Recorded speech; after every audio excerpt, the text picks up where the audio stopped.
The invasion began not with a bang but with a C-sharp. It arrived on a Thursday. A faint, impossibly pure tone detected by the Arecibo Observatory, and it was, for the first 72 hours, the single greatest discovery in the history of human civilization. The signal was not a clumsy mathematical pulse, but a symphony of breathtaking complexity. It was music. Alien music, broadcast across the void, a greeting card from the stars. News networks erupted. Global euphoria was palpable. Humanity, after centuries of shouting into an empty cosmos, had finally received a reply, and it was beautiful. In a cluttered, soundproofed laboratory in Boston, Dr. Aris Thorne listened to the signal and felt a deep, professional dread. A brilliant quantum physicist, he had been ostracized from mainstream academia for his obsessive work on a fringe theory he called ontological acoustics, the idea that reality at its most fundamental level was not a collection of particles, but of resonant frequencies.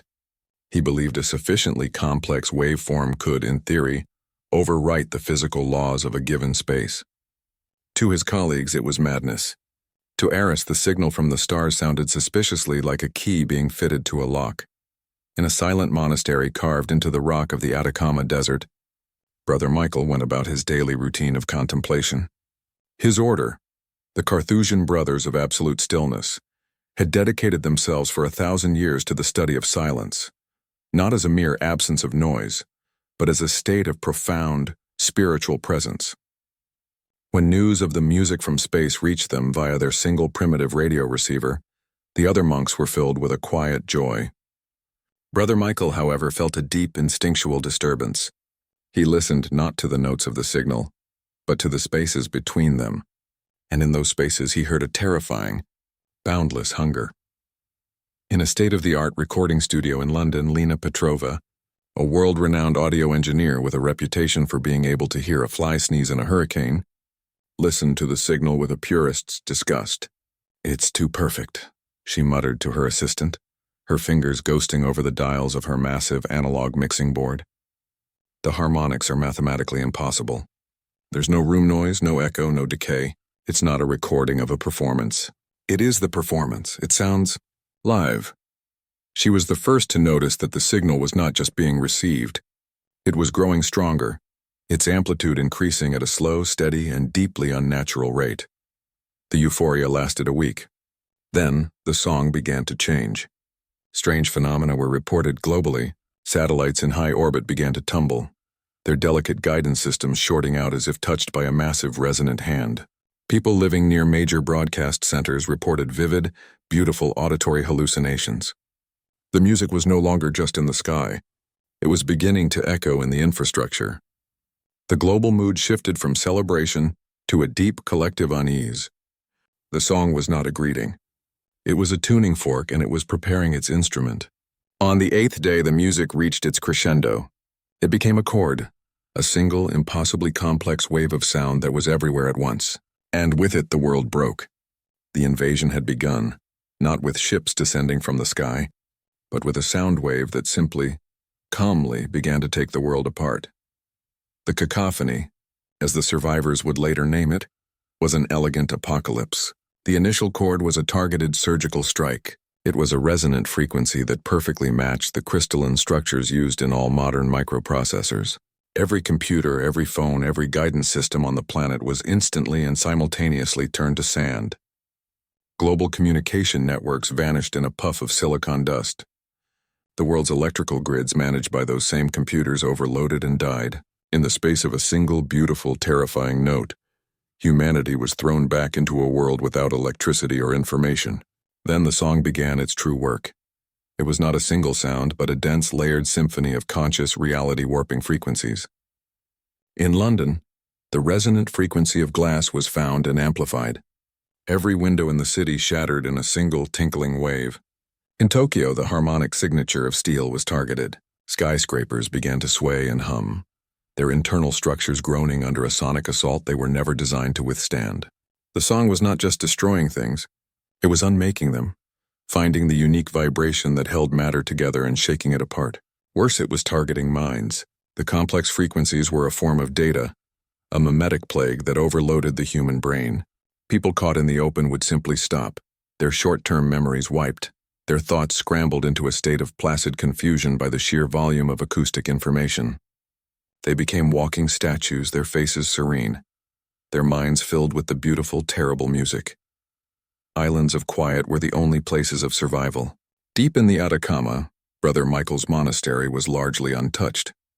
The thick, ancient adobe walls, built by hand centuries ago, absorbed and deadened the sound. The natural, profound silence of the surrounding desert acted as a buffer. While the cities of the world were being dismantled by a sound wave, the monks could still hear themselves think. They were terrified, but they were sane. Dr. Aris Thorne had survived because he was a paranoiac. His personal laboratory was built inside a perfect anechoic chamber, a dead room designed to block all external vibration for his sensitive experiments. The chamber's foam wedges and isolated foundations, designed to give him perfect silence, had inadvertently saved his life. He was sealed in a pocket of stillness while the world outside was being sung into oblivion. Lena Petrova, the audio engineer, was saved by her obsession with the past. Her studio was a temple of analog technology, its walls shielded with layers of lead and copper to block any stray electromagnetic interference that might taint her recordings. This crude physical shielding gave her a few crucial minutes of protection from the initial wave. In those minutes, she did not panic. She did what she always did. She analyzed the sound. She saw the wave patterns, understood their purpose, and with seconds to spare, activated her studio's total physical isolation mode, sealing herself in a soundproofed, lead-lined tomb. In a deep earth bunker beneath the ruins of Geneva, a remnant of the world's combined governments, a handful of generals, scientists, and politicians who had been lucky enough to be underground when the music hit, struggled to comprehend the nature of their extinction. Their advanced communication systems were gone. They were reduced to using primitive copper-wired hardlines to contact the few other surviving bunkers. They were fighting an enemy they couldn't see, shoot, or even understand. They were a species whose greatest tool, technology, had been turned into a weapon against them, and they were desperately, hopelessly out of ideas. The first meeting of the Council for Human Survival was a small, desperate affair. It was a conference call conducted over a crackling, low-bandwidth copper cable, a technology so obsolete it had been immune to the initial sonic purge. In the main bunker in Geneva, a grizzled American general named Eva Rostova, a familiar name in a different life, stared at the three grainy black and white faces on her screen. "Reports are catastrophic," she began, her voice raw. "Every major city is gone silent. Not quiet. Silent. The song is disassembling anything with a complex resonant signature. That includes infrastructure, technology, and God help us people." On one screen was Dr. Aris Thorne, his face pale and unshaven, broadcasting from his anechoic chamber. On another was Lena Petrova, her expression a mask of intense, focused analysis, surrounded by the glowing dials of her analog equipment. On the third, a simple, cowled figure sat in profound stillness. Brother Michael, his voice a calm, steady presence amidst the crackle of the connection. They were the unlikely collection of experts the general's aides had managed to find, the last minds on Earth who might be able to make sense of the end of the world. It was Lena who spoke first, her audio feed crystal clear. "It's not just noise, General. It's a language, a brutally efficient one." She transmitted a visualization of the sound wave translated from her analog oscilloscopes. It was a thing of terrifying, beautiful complexity. Think of it as an active sonar, but on a planetary scale. It pings our reality, reads the resonant frequency of every object, and then it broadcasts a perfectly inverted waveform to cancel it out, to shake it apart. But it's also a hive-mind. The song is its consciousness. It perceives the universe as a piece of music, and it's a composer that hates improvisation. Anything that isn't part of its symphony, our technology, our thoughts, our civilization, it's treating it as a dissonant chord that needs to be resolved. Aris Thorne built on her analysis, his voice strained but excited, the theorist finally seeing his nightmare come to life. She's right. These beings, the Cacophony, they aren't a species that uses sound. They are sound. They are beings of pure, coherent information, existing as a complex, self-aware waveform. They don't have bodies or ships or weapons in any sense we would understand. Their song is their body, their army, and their terraforming engine all in one. They are literally singing our world into a key that is more pleasing to them. You can't shoot a song, General. You can't bomb a frequency. The generals and politicians in the Geneva bunker were silent, their faces grim. Their entire history, their entire way of thinking, was based on fighting physical threats, on moving pieces on a chessboard. But their new enemy wasn't on the board. It was the board. How could they possibly fight back? It was then that the quiet, cowled figure on the third screen spoke, his voice so soft they had to strain to hear him. You speak of their presence, Brother Michael said, of their song, their power, their reality, but you have not considered their absence. The general looked at him confused. What do you mean, brother? My entire life, the monk continued, his voice calm and steady, has been a meditation on the nature of silence. To you, it is a lack of sound, an emptiness. But in our philosophy, true silence is not an absence. It is a presence, a state of perfect absolute nullity. It is the canvas upon which all sound is painted. To these beings who are sound, what would a state of perfect weaponized nothingness be? It might not just be something they cannot perceive. It might be a void, a contradiction that their very existence cannot tolerate. How can a song exist in a place where there is no vibration, no medium, nothing to carry the note? In the deep, dark bunker, surrounded by the wreckage of their technological certainty, a new, strange, and terrifying idea was born. They would not fight the sound. They would fight it with silence. Brother Michael's words were a catalyst in Aris Thorne's mind. The physicist's hands flew across his whiteboard, equations and diagrams filling the space. For years, he had been a laughingstock for his theories on ontological acoustics, specifically his papers on the theoretical existence of null phonons, a quantum state representing not just a vacuum, but a perfect total absence of all kinetic and vibrational energy, a true zero. It was a state that, according to quantum mechanics, should be impossible to create, a perfect stillness in a universe of constant motion. But the cacophony was also impossible, and it was singing their world to death outside his door. He's right, Aris said, his voice alive with a terrifying new purpose. We've been thinking like primates, trying to build a thicker wall to block the noise. We have to stop thinking about a shield against the sound. We have to build a sword of silence. The idea was as elegant as it was insane. A silence projector, a device that could generate a localized, stable field of null vibration. Inside that field, sound could not exist. The cacophony song, its very being, would have nothing to propagate through. It would, in theory, be utterly annihilated within the field. To the military minds in the bunker, it sounded like magic. To Aris and Lena, it sounded like the most difficult engineering challenge in human history. They had to invent a new branch of physics in the middle of an apocalypse, with scattered resources and almost no way to communicate. But it was the only plan they had. Before they could even think about a large-scale device, they needed a proof of concept. They needed to know if perfect weaponized silence could even be created. And the only place on Earth with the right combination of shielding, power, and high-fidelity audio equipment was Lena Petrova's analog studio in London. For the next several hours, Aris, the quantum physicist, became a long-distance teacher to Lena, the audio engineer. Communicating over the fragile hardline, he guided her, translating his arcane quantum theories into a language of amplifiers, resonators, and signal routing she could understand. Your studio's power source is analog, it's stable, Aris explained. We need to route it, all of it, through your primary mastering console. We're going to treat a quantum waveform like an audio signal, and your studio like the world's most powerful noise-canceling headphone.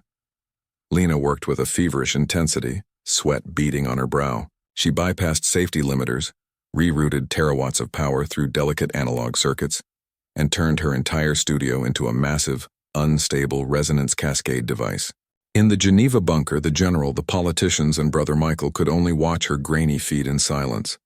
Finally, Lena backed away from the console. It's primed, Aris, she said, her voice tight. If this works, we might save the world.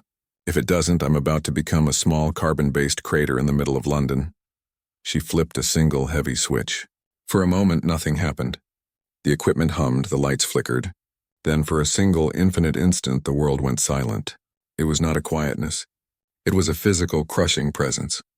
The constant, oppressive song of the cacophony, a sound that had become the background noise of extinction, vanished utterly.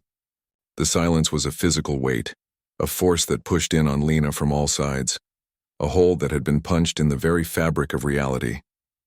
A second later, with a flash of brilliant blue light, her entire mastering console overloaded and exploded, showering the room in sparks and molten metal. But it had worked. For one glorious, terrifying moment, she had been safe. She had been silent. She looked at the camera, a wild, triumphant grin spreading across her smoke-stained face. "Tell the general," she coughed, "that we have a weapon." The brief, violent success of Lena's experiment provided the one thing humanity had run out of: a viable path forward. Hope, however, was a luxury. The reality of their situation was a brutal equation of physics and logistics. In the Geneva bunker, Aris Thorne, now the de facto head of humanity's scientific survival, laid out the blueprint for what he was calling the Silos Project, a system for inducing localized ontological silence. Lena's test proved the principle, he explained to the council, his voice tinny over the hardline. A focused, inverted resonance cascade can create a temporary null vibration field. But what she did was the equivalent of striking a match in a hurricane. To create a stable, projectable field, a true weapon, we need to build an atomic clock, a particle accelerator, and a radio telescope all in one. And we need to do it with technology from before the digital age. The plan was a global scavenger hunt for the bones of a forgotten technological era. Since every microprocessor on the planet was now a pinch of useless sand, they had to rely on the robust, clumsy, and blessedly simple machines of the past. General Rostova, her face a grim mask of determination, turned from a military commander into the world's most desperate project manager. She began dispatching the scattered remnants of the world's armies not to fight but to build.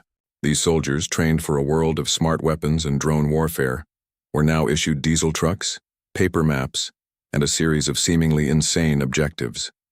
A team of German commandos was sent on foot into the ruins of Hamburg to secure the vacuum tubes from an ancient, decommissioned university cyclotron. A squadron of Brazilian jungle fighters was tasked with reactivating a remote hydroelectric dam in the Amazon, its massive analog turbines the only viable source of clean, stable power they could find. Each mission was a journey into the new, quiet hell of the invaded Earth. One team, sent to a meteorological station in the Rocky Mountains for its massive parabolic dish, had to pass through the ghostly suburbs of Denver. They moved through streets filled with the hushed, the silent, placid victims of the cacophony. These were not zombies. They were not violent.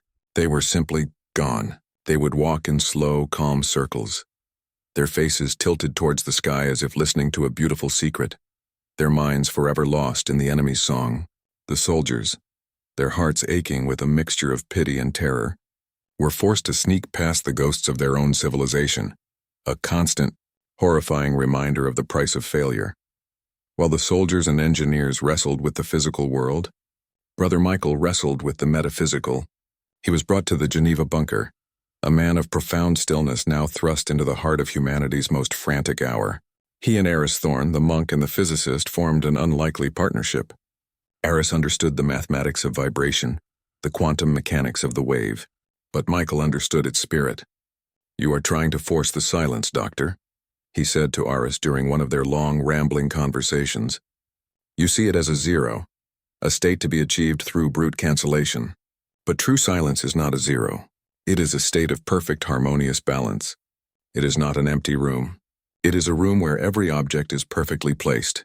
You must not simply cancel the enemy's song. You must create a space where it is not welcome. A state of being so profoundly still that the very concept of a sound becomes an absurdity." Aris, for the first time in his life, began to add philosophical axioms to his quantum equations. He was building the hardware of the weapon, but the quiet monk from the desert was writing its soul.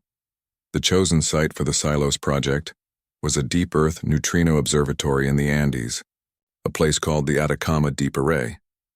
It was one of the most structurally and vibrationally isolated locations on the planet, a place built to listen for the faintest whispers of the cosmos. Now it would be repurposed to create the universe's most profound silence. Getting the necessary people and components there was a logistical nightmare. Lena Petrova's extraction from London was a chapter in itself. A team of British Special Forces had to escort her through a city of hush to a museum, where they reactivated a Cold War-era Vulcan bomber, a primitive, purely mechanical beast of an aircraft. Their perilous, low-altitude flight across the Atlantic dodging the cacophony's dissonant, air-twisting chords, became an instant legend among the survivors. They were in a desperate race against a constantly evolving enemy. The cacophony was not a static, mindless force. It was a consciousness, and it was beginning to notice the pockets of organized, stubborn resistance. The song began to change. New frequencies appeared, subtle but deadly. The crude but effective diesel engines the human remnant relied on for transport began to stall and seize, as the cacophony learned the precise resonant frequency of their moving parts. Analog radio communications, once clear, were now filled with a strange musical static that could slowly lull an undisciplined mind into a state of confusion. The entity was actively hunting them, learning their new, primitive language of technology and devising ways to silence it. The most critical component for the silo's projector was a set of 6 colossal, analog capacitors, each the size of a small truck, salvaged from a decommissioned particle accelerator in the Nevada desert. A convoy of armored trucks, the last of their kind, was tasked with transporting them to a rendezvous point for aerial pickup. Halfway through the journey, as they moved through a vast, silent canyon, the attack came. It was not a subtle interference, but a direct, focused assault. A new chord, a sound of pure, grinding dissonance, slammed into the canyon. The very rock of the canyon walls began to hum and vibrate, shedding dust and stone. The engines of the trucks screamed as their pistons fought against the resonant assault. The lead truck's chassis began to vibrate so violently that its welds tore apart, the vehicle collapsing in on itself in a screech of tortured metal. The convoy was pinned down, their vehicles shaking themselves to pieces, their own technology turned against them. The only thing that saved them was a quick-thinking engineer who, remembering Lena's analysis, realized the attack was focused. They uncoupled the capacitor carriages, abandoned their vehicles, and physically, with winches and sheer desperate muscle, dragged the precious cargo into a side cave, the dissonant chord shattering the rock face above them, just as they cleared it. They had survived, but the message was clear. The cacophony knew they were building something, and it would do anything to stop them. Deep within the Andes, in the central chamber of the Atacama Deep Array, the Silos device was taking shape. It was a monstrous, ugly, and beautiful thing, a testament to human desperation and ingenuity. At its heart was the repurposed neutrino detector, a massive sphere of pure, heavy water. Around it, Lena Petrova and her new haggard team of engineers were wiring together the scavenged components. The parabolic dish from the meteorological station was the focusing array. The magnetic coils from the German cyclotron formed the resonance chamber. The colossal capacitors from Nevada were its power source, charged by the steady analog current from the Amazonian dam. It was a machine built from the ghosts of a dozen different sciences, all held together with heavy welds, thick copper cables, and a profound, desperate hope. As they neared completion, Aris Thorne uncovered a fatal flaw in his design. The quantum state of the null field was terrifyingly unstable. The slightest fluctuation in the input power or the resonance frequency would cause the field to collapse, most likely with the force of a tactical nuclear weapon. No mechanical system, no analog computer, could possibly make the million micro-adjustments per second needed to keep it stable. "It needs a processor," Aris said, his voice grim as he addressed the council. "A consciousness that can perceive the quantum fluctuations in real time and actively balance the system. It needs a human mind as its operational core." A stunned silence fell over the bunker. They had built a weapon that required a human sacrifice to operate. Before the generals could even begin to debate the ethics, a calm voice spoke from the corner of the room. "I will do it," Brother Michael said. All eyes turned to the quiet monk. "My entire life has been a preparation for this," he continued, his voice as serene as ever. "You require a mind that can find perfect stillness in the heart of a storm. For 40 years, I have practiced the art of silencing my own thoughts, of finding the balance point between being and nothingness. I believe I can connect with this machine, not with my hands, but with my spirit. I can become the stillness it requires." There were no other volunteers. He was the only one who even understood what was being asked. The plan was approved, the risk absolute. The day of the first activation was a tense religious affair. Brother Michael sat in a meditative posture on a simple, isolated platform at the base of the machine. A series of simple analog biofeedback sensors were attached to his head and chest, their readouts displayed on a massive glowing oscilloscope. He was the human component, the soul of their new machine. Lena and Aris stood at a master control board that looked like something from a mad scientist's dream. All oversized copper levers and glowing vacuum tubes. General Rostova stood behind them, her hand on a single large, red button labeled emergency field collapse. "Begin the power-up sequence," she commanded, her voice a whisper in the vast, silent chamber. Lena threw the first lever. A deep, resonant hum filled the chamber as the capacitors began to discharge their immense power into the heart of the machine. The great work had begun. The roar of the silos device was the sound of physics being torn apart. It drew power with an insatiable hunger, the lights in the bunker dimming as the capacitors discharged their stored sunlight and river water into the quantum resonator. The massive sphere of heavy water at the machine's core began to shimmer, its surface rippling with impossible geometries. On his platform, Brother Michael's body went rigid, his eyes closed, his face a serene mask that betrayed the silent, titanic struggle taking place within his mind. He was no longer just a man. He was a quantum tuner, a living nexus, his meditative stillness the only thing holding back an ocean of chaos that threatened to unmake them all. "The field is forming," Lena shouted over the noise, her eyes glued to the oscilloscope which showed the wild, screaming waves of the machine's output being slowly tamed by the steady, calm sine wave of the monk's brain activity. The device was aimed at a sealed-off observation cavern adjacent to the main chamber. General Rostova watched the monitors, her breath held. The camera feed from inside the cavern flickered, and then the image changed. The cacophony's oppressive, all-pervasive hum, which was a constant presence even deep within the bunker, vanished. It was replaced by a silence so profound, so absolute that it seemed to have a physical weight.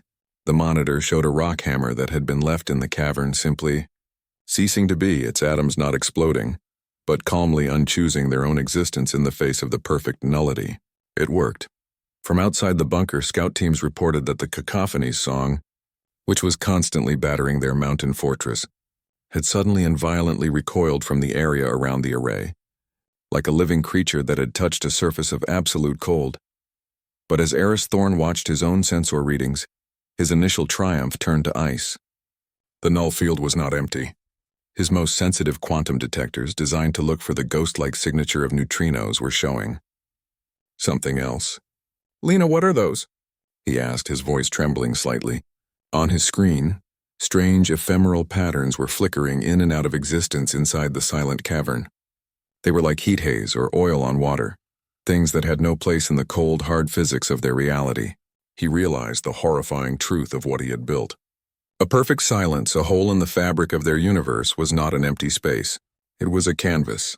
And by creating it, they had created a potential doorway, a place where things from elsewhere, things that existed in the silent spaces between realities, could potentially manifest. Their weapon against the cacophony was also a potential beacon for horrors they couldn't even imagine. As if summoned by his terrifying thought, the entire bunker shuddered. A klaxon, one of the few alarms they had managed to get working, began to blare. "General," an officer shouted. "Massive energy spike from the cacophony." "It's a direct, focused assault. They know we're here. They're trying to crack the mountain open." The enemy was making its move, trying to destroy them before their weapon could be fully deployed. The test was over. The time for caution was a luxury they no longer had. General Rostova looked from the flickering images of the strange apparitions in the silent field to the red alerts showing the imminent destruction of their fortress. She made the only choice she could. "Take the weapon live," she commanded, her voice ringing with cold, hard finality. "Aim it at the primary source of the broadcast. Maximum power." Aris and Lena exchanged a look of terror and resolve. They threw the final set of levers, and the silo's device, their terrible, beautiful, and profoundly dangerous new sword, roared as it prepared to take its first shot in the war for the soul of Earth. Fire. General Rostova's command was a single hard syllable against the roaring chaos of the silos device. Lena and Aris, their faces grim with the terrible weight of the moment, threw the final sequence of levers. The deep resonant hum of the machine climbed an octave, becoming a piercing, bone-jarring shriek that was felt more than heard. The massive sphere of heavy water at the machine's core became a perfect, shimmering black, a hole in space that drank the light of the chamber. From the focusing dish high on the mountain above, there was no beam of light, no visible blast. Instead, a column of absolute reality failure erupted into the sky, a targeted, projected stream of perfect, weaponized nothingness. The effect on the cacophony was instantaneous and catastrophic. The hive-mind, a being of pure, interconnected sound, experienced the silence not as an absence, but as a surgical amputation of its very consciousness. A vast, gaping hole was torn in the fabric of its global song. The direct, overwhelming assault on the Andes fortress ceased instantly, the complex, destructive chord collapsing into a discordant screech of cosmic pain and confusion. For the first time since its arrival, the cacophony felt an emotion that had no place in its symphony: fear. It recoiled, its entire global presence pulling back from the source of this incomprehensible weapon, this silent, screaming void. Inside the bunker, the victory was paid for in human currency. The strain of shaping and projecting the null field, of giving form to a concept of absolute nothingness, was more than any mind was meant to bear. Brother Michael, the silent anchor of the entire operation, convulsed on his platform. A single perfect tear of blood rolled from beneath his closed eyelid. The biofeedback oscilloscope, which had shown his brain waves as a steady, calm sine wave, flatlined into a perfect, terrifyingly straight line. "We're losing him," Aris shouted, his voice cracking. "The psychic feedback is erasing him." Lena, fighting the controls of the overheating, groaning machine, made a split-second decision. "We have to cut the beam now." They slammed the power levers down, and the roaring of the machine died with a final, shuddering groan. On the mountain above, the column of silence collapsed, and the familiar, oppressive hum of the wounded cacophony rushed back in to fill the void. They had won the first battle, repelling the enemy from their gates. But as medics rushed to the still, silent form of Brother Michael, they knew their victory was a Pyrrhic one. They had a sword that could kill a god, but the first swing had shattered the arm of the man who wielded it. In the days that followed the first firing, a strange and unsettling quiet settled over the earth. The cacophony's song, once an ever-present, overwhelming symphony of conquest, was now a broken and hesitant thing. It was still there, a constant hum at the edge of hearing, but it was now discordant, fearful. The great beast had been wounded, and it was now circling its prey with a newfound caution. In this relative peace, pockets of organized human resistance began to emerge from their bunkers and shelters, making contact with the Andes fortress over restored analog radio lines. They were battered, a fraction of their former numbers, but they had survived. For the first time in months, there was a glimmer of global coordinated hope. But in the heart of the Silos project, that hope was tempered by a new and even more profound terror. Aris and Lena worked tirelessly, analyzing the data from the weapon's first firing, and what they found chilled them to the bone. The silence wasn't empty, Aris explained to General Rostova, pointing to a holographic display filled with impossible energy signatures. When we created a perfect null space, we didn't just erase our own reality's rules. We temporarily opened the door to others. The ghosts they had seen in the initial test were now a quantifiable and terrifying phenomenon. The massive field of silence they had projected into the atmosphere had left a scar, a lingering weakness in the dimensional walls. Through this scar, things were beginning to look through. The data was abstract, but the implications were clear. They were detecting quantum fluctuations that did not conform to any known physical laws, fleeting signatures of entities from a reality, or realities, where the fundamental constants might be different. They were not hostile, not yet. They were simply aware. The Silos device, their salvation, was also a beacon, announcing their existence to a cosmos of potential horrors they could not even begin to comprehend. "Think of it this way, General," Lena said, her voice grim. "We live in a house with thin walls. We just found out our neighbor is a monster trying to break in, so we invented a gun. The problem is, our gun is so loud it's attracting the attention of every other monster on the block. The leaders of humanity's remnant were faced with a terrible, paralyzing choice. They had a weapon that could, in theory, save their world from the cacophony. But every time they fired it, they risked ringing a cosmic dinner bell, weakening the very fabric of their existence and inviting in something far worse. To use the weapon was to gamble with reality itself." General Rostova, a woman trained in the clear, hard calculus of military strategy, found herself adrift in a sea of philosophical horror. This was a war she had no maps for, against an enemy she understood, and a potential new enemy that was, by its very nature, incomprehensible. The answer came from the silence itself. Brother Michael, who had been in a deep, unresponsive coma since the firing, began to stir. His recovery was slow, his mind forever changed by its journey into the perfect void. When he finally awoke, he was different. His eyes held a profound, unnerving stillness, and he spoke of his experience not as a trauma, but as a pilgrimage. "I was not in an empty place," he whispered to Aris, his voice faint but clear. "I was in a place of perfect balance, a place before the first note was ever sung." He had touched the canvas upon which their reality was painted, and he had returned with a new understanding. "You have been using the silence as a weapon of annihilation," he explained. "A club, but it is not meant to be a club. It is a tuning fork." His words sparked a revolution in Aris's mind. Brute force was a dead end. Annihilating the cacophony would only create a bigger, more dangerous void. But what if they didn't need to destroy the song? What if they just needed to teach it a new note? The idea was insane: communication. They would try to talk to the sound god that was trying to erase them. Lena Petrova, the master of audio, was the only one who could turn this mad philosophy into a practical plan. "We can't transmit words or images," she argued. "To the cacophony, that's just more noise to be cancelled. But we can talk to it in the only language it might now understand, the language of its opposite." Their new plan was to modulate the Silos device, to turn it from a cannon into a broadcast antenna. They would not project a single massive field of silence. They would project a series of tiny, controlled, and rhythmic pulses of null vibration. It would be a form of communication based on presence and absence, a cosmic Morse code written in sound and silence. It was a language of pure, undeniable mathematics and philosophy. But it needed a translator, a consciousness that could bridge the gap between a human idea and a quantum reality. It needed an ambassador. Brother Michael, his mind now uniquely attuned to the silent frequencies, agreed without hesitation. He would once again connect to the machine, not to fight a war, but to begin a conversation. He would become the voice of humanity, and his words would be made of pure, absolute silence. The broadcast began on a day of coordinated global effort. Every surviving human enclave went into total lockdown, ceasing all non-essential activity, making their own technological presence as quiet as possible.